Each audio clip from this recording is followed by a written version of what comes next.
एकचोटि आफ्नो त्यो बाल्यकालको बारेमा? बाल्यकाल त अब त्यस्तै भयो।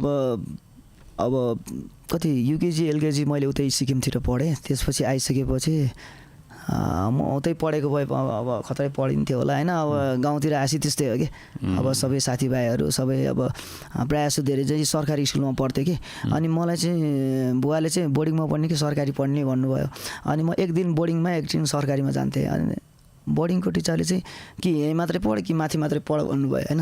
अनि त्यसपछि यहाँ धेरै रुल्सहरू होइन पालन गर्नुपर्ने रहेछ भने केही मान्नु भनेको कुराहरू पनि आफूले भने जस्तो नि हुँदो रहेछ। माथि घन्टी लगाएपछि चिरेनी हुन्छ होइन, जतिरै हुन्छ माथि पढ्छु भनेर फेरि माथितिर लगाइदिएँ होइन। हाम्रो श्री जनहित माध्यमिक विद्यालय छ मेरो घरकै आडा। ओके, ठ्याक्कै घरको आडामा छ। 2 घन्टी लाग्यो भने कुन सब्जेक्ट हो त्यही लिन जाने, 3 घन्टी लाग्यो भने फेरि अरू सब्जेक्ट लिन जाने कि घर जान्थेँ कि पछि किताब लिएर जान्थेन कि कहिले नै स्कुलमा।